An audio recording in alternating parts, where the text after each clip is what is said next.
para que a gente avance em alguns conceitos, a gente precisa retomar algumas informações, tá? Então, o processo de fecundação é a união do óvulo com o espermatozoide, né? Que resulta, então, na formação da célula ovo ou zigoto. Nesse caso aqui, as informações genéticas vindas do pai e da mãe, elas são trazidas por essas duas células, né? Então, a célula ovo, ou zigoto, o óvulo, né, o ovócito, traz a primeira parte do material genético, a parte de origem materna, e o espermatozoide traz o material genético de origem paterna, tá? Na espécie humana, a fecundação, a união do óvulo com o espermatozoide, ele vai acontecer na tubuterina. Então, o que vai acontecer é que o espermatozoide, normalmente ele é liberado dentro da cavidade vaginal, ele sobe pro útero, é encaminhado em direção ao tubuterina, onde tem um óvulo esperando ele lá, tudo bem? Quando o espermatozoide ele entra em contato com o ovócito secundário, e aí vem uma questão de nomenclatura, tá, gente? A gente chama de óvulo a divisão celular que acontece dentro do ovócito depois da fecundação, tá? Então, até o momento da fecundação, até o momento da união, é chamado de ovócito secundário.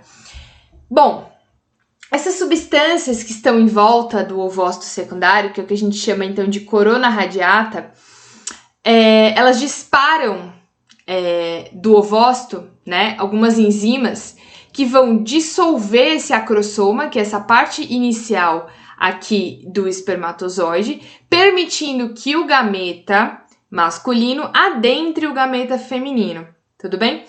O gameta masculino, a parte só vai adentrar o gameta feminino a parte inicial do espermatozoide. A parte final, que tem as mitocôndrias e a cauda, ele fica para fora, tá? Então vai a parte realmente que é importante, que é o núcleo, tá? O núcleo da célula. Bom, a entrada do espermatozoide ativa a continuação da meiose do ovócito, que agora então se torna óvulo. Então eu só tenho a formação do óvulo após a fecundação. Em seguida, o núcleo do espermatozoide se une ao do óvulo, dando origem ao que a gente chama de zigoto diploide, tá? Então eu uno metade do material genético do pai com metade do material genético da mãe e eu formo uma célula ovo ou zigoto diploide. Simultaneamente, ou seja, ao mesmo tempo, depois que houve essa fecundação, o ovócito ele libera as enzimas que torna a zona pelúcida, que é essa região aqui, ó, tá? A gente tem essa região em azul claro aqui, impermeável, tá? Impedindo que outro espermatozoide entre no ovócito, né? No óvulo, agora já é óvulo porque já houve a fecundação, para bloquear o que a gente chama de poliespermia, ou seja, a entrada de mais de um espermatozoide. Tudo bem? Ah, mas e no caso dos gêmeos? O caso dos gêmeos é diferente, gente. O caso de gêmeos bivitelíneos são fecundados 2 óvulos por 2 espermatozoides diferentes. Os univitelíneos é um óvulo em um espermatozoide que se dividem depois em 2 indivíduos diferentes, tudo bem? Por um padrão genético que a gente vai ver depois. Esse fenômeno ele impede, então, a fecundação de múltiplos espermatozoides, o que alteraria a ploidia humana. Por quê? Porque isso aí vai formar um indivíduo só, tá? Então, se eu juntasse 2 óvulos, 2 espermatozoides com um óvulo, eu formaria um ser humano 3N, né? Ou seja, triploide. E isso não existe. O máximo que a gente existe é um indivíduo trissômico, ou seja, com um cromossomo a mais, não com o conjunto inteiro, tá? Que é o caso, por exemplo, da trissomia do 21, né, síndrome de Down, que é um caso à parte desse aí, tá?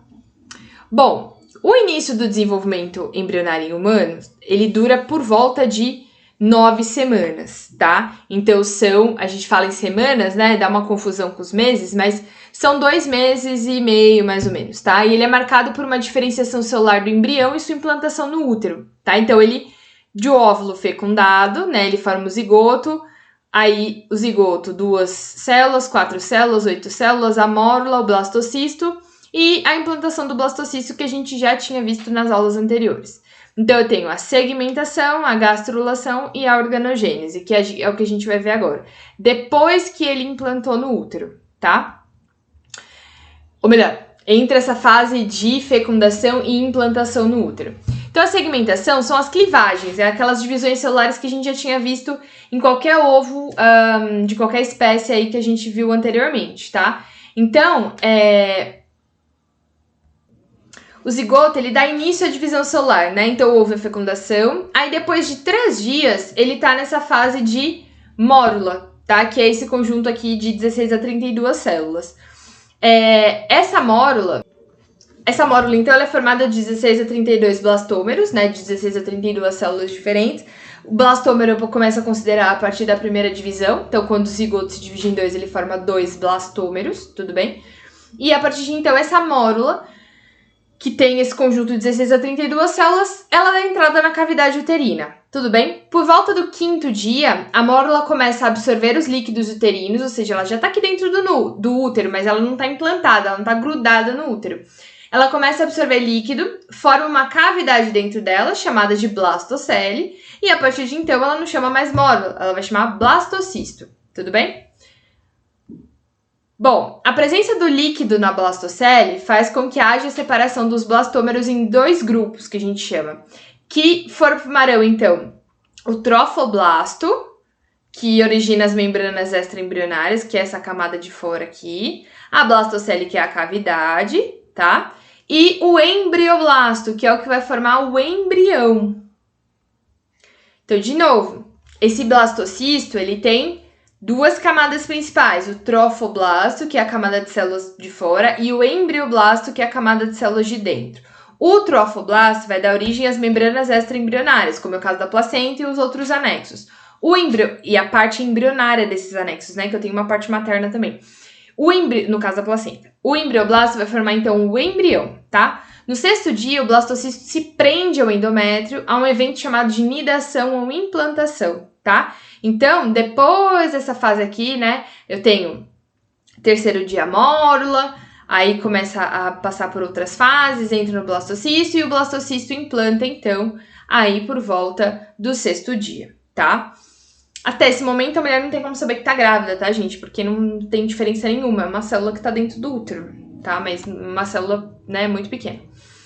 Na 2ª semana, o desenvolvimento do embrião finaliza, né, a implantação na parede do útero, tá? Então, ele implanta, ou seja, ele gruda bem na parede do útero.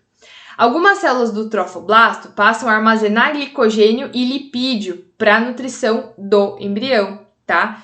Então, essas células, elas começam a armazenar esses componentes para nutrir o embrião antes da formação da placenta, que vem depois, tá? Forma também a formação, né, do disco embrionário, que posteriormente dará origem ao âmnio e ao saco vitelínico primitivo, tá? Então, eu tenho um disco embrionário, que vai dar origem depois ao âmnio, né? O âmnio tá aqui, e ao saco vitelínico primitivo, tudo bem? Bom, agora a gente tem a gastrulação, tá? Então, por volta ali da 3ª semana de desenvolvimento, a gente inicia a gastrulação, que é uma etapa que vai marcar o início do plano corporal, da formação do embrião, propriamente dito, né? Nessa fase ocorre a formação dos folhetos germinativos, então eu tenho o endo, o meso e o ecto, mesmo processo, invaginação, formação do arquêntero, do blastóporo, aí eu vou ter a formação do tubo neural, da parte formada pela mesoderma, tá? Da cavidade gástrica, tá? E nessa fase também se formam os folhetos, os anexos embrionários, né? Que vão permitir o desenvolvimento do embrião. Fato diferente das outras embriogêneses é que no caso do humano, o saco vitelínico não acumula vitelo, isso aqui é importante. Por quê? Porque eu tenho a formação da placenta. Ele vai auxiliar, na verdade, na formação do intestino primitivo e auxilia nesse processo inicial de nutrição antes da formação da placenta, tá? Então, até esse momento, o saco embrionário ele serve, né, para a formação aí, para essa estrutura da formação da placenta, mas depois isso vai regredir, né? Bom, antes da gente continuar, responda a pergunta abaixo e nós voltamos no próximo vídeo.